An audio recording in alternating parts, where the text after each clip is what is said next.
of times, but it might be one of them moments where I got to tell the rest of the world just before we get started and we have this conversation, bro.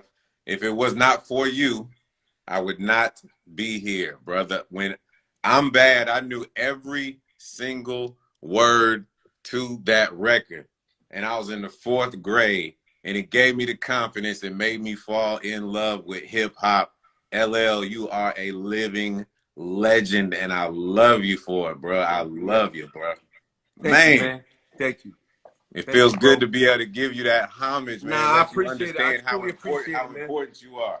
I really appreciate it. And you know, I tell you, man, your talent, you know, the music, you know, the styles, the diversity, the vibes you bring is amazing. You guys, the other night had a wonderful, incredible night, a great celebration. You did, you know, unbelievable numbers. I mean, look, man, all the things that are supposed to happen in your life are happening. I mean, you conquered radio, then you went from there to another level with the music. I mean, your career is just, you know, expands the whole scope of this whole thing we're doing. So congratulations on you doing you.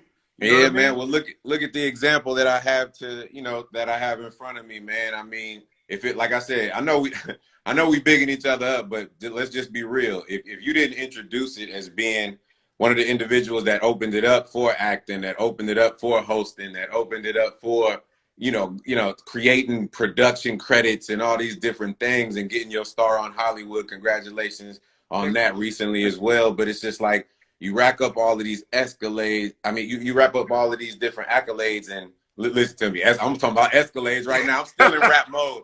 You wrap up all these accolades, bro. It's like, we in times where we really have to appreciate each other. We all know we connected. I keep reiterating this, and you get to reflect on all the things that we've done, because the man upstairs has sat us down and just made us be quiet, and we're appreciating and being able to reflect on everything.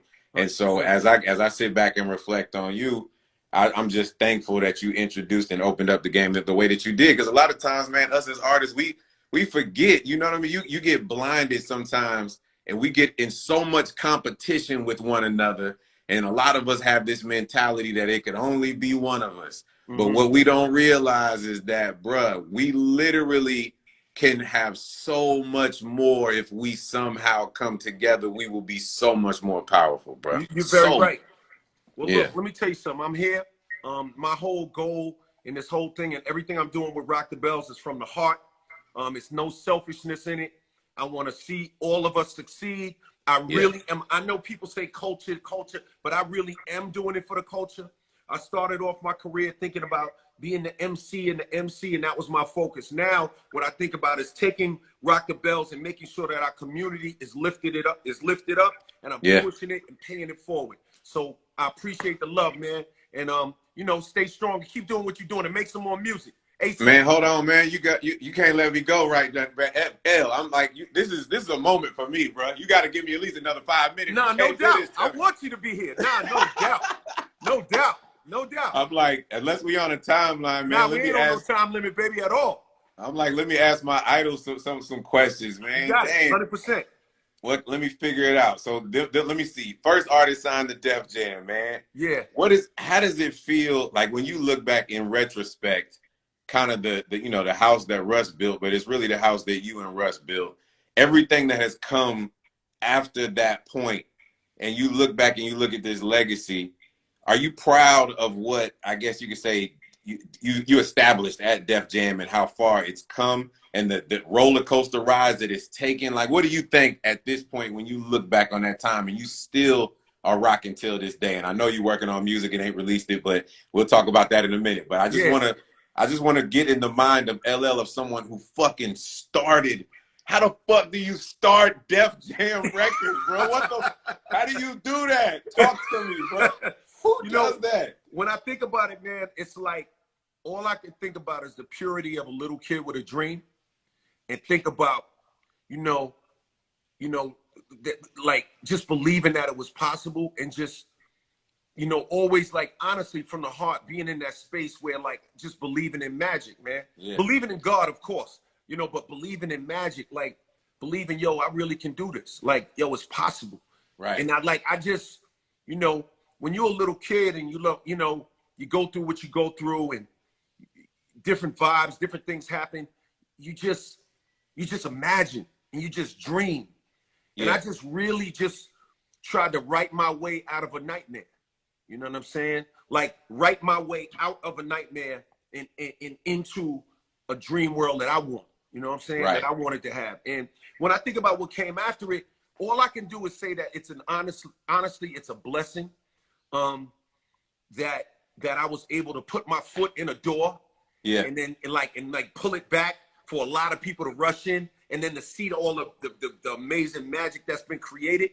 I mean, that part is kind of like, I had no idea that would happen, man.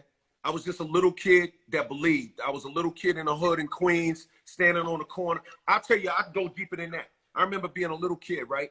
And standing in the garage with the homies, and everybody was, we cut school that day, and everybody was smoking weed. And I'm not saying I never smoked weed. That would be absurd. It's ridiculous. But I'm saying this particular day, I wasn't smoking anything. I was just standing there.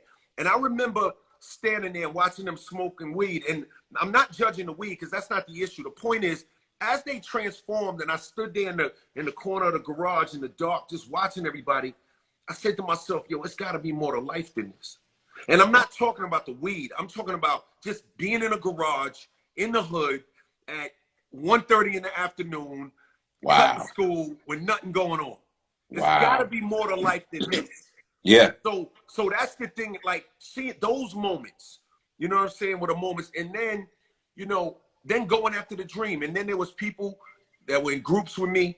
I was in rap groups most of the time. The only reason I have a solo career as a solo artist is because the guys in my group didn't believe me when I told them that we had Rick Rubin and the Demo and all of that. They didn't believe me, so I just did it solo.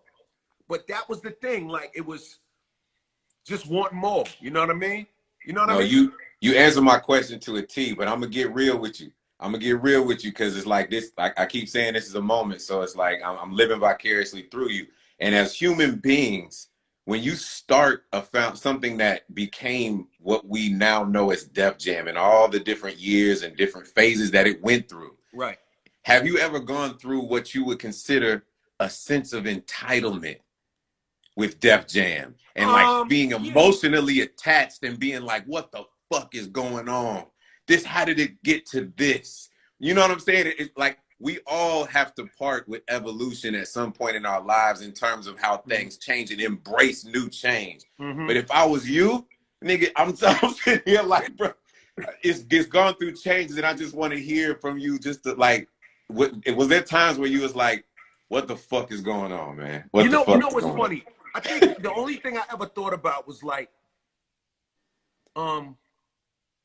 yeah, there was a point when the faces were changing. Yes. And it felt like, you know, they didn't believe. I'm not talking about currently. I'm talking about there was just a point in time, you know what I'm saying, when the faces were changing and I didn't feel like they believed in me. See, because part of the thing is that we all, as an artist, you're going to have ups and downs. Absolutely. One way or another. Yeah. You're going to have ups and downs. You're going to have your red hot moments. You're going to have lukewarm moments. You're going to have okay moments. You're going to have, you know, you're going to get judged. So there was a point when there was a few times when I felt like I had creatively down moments, or moments that weren't as commercially successful as others, that people stopped believing in me. And that was the only thing that I can honestly say ever hurt was that. You know, I don't mind you if I fail, or if I go out on the court and I only score, you know, 18 points or 17 points, and you know me as a guy that could drop 40 or 45 or 50, but I'm dropping 50. But I have a few nights where I only drop 14 or 12, 18. Yep. You can judge me, you can critique me, just don't stop believing. You know what I'm saying? So that was the only thing. I'm asking you that because I've had similar situations, man, and I love Def Jam so much, and it's crazy because you've had this conversation with me before.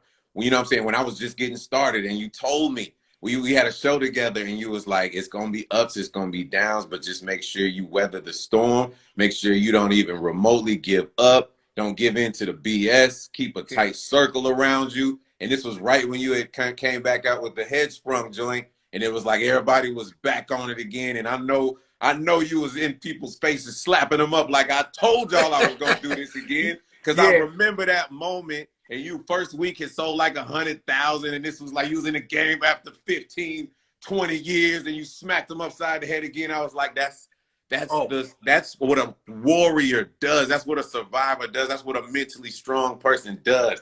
So I love you for that, man. And the one last thing, I'm gonna make you laugh real quick, because we've had certain moments, and I know my memory is crazy, but I do remember this moment where I was so happy that you was in Atlanta, Georgia, and we were together. And I asked you, I said, LL, I want you to come to Magic City with me, bro. You gotta come. You cannot come to Atlanta, Georgia, and not go to the Magic City, the best strip club in the world. I know. You looked at me, and I didn't understand it at the time, my brother. I completely did not get it. You just looked me and said, they don't want me in there.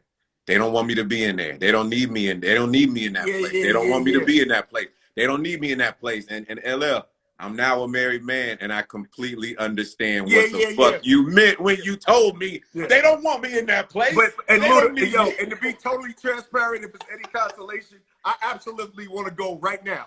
But, like literally right now, like right this moment, I want to go. Yeah. But that's not what I need to be doing right now. You know? Hey, man, listen, you taught me so many lessons, man. I'm going to let you go. I love what you're doing. I love how you connecting with the fans. Keep doing what you're doing. Rock the Bells is a movement. Thank you. If it wasn't for you, I wouldn't be here. Def Jam is a phenomenal label, man, and the history is untouched. And continue doing you, and I just want to continue to see you succeed, bro. Thank you, bro. Love, Luda, love. Absolutely. No, love, man, love. Crazy, man. Good vibes, good energy. You know what I'm saying? Good love. You know what I'm saying? A lot of vibes. Yo, we got to play some Luda. Yeah.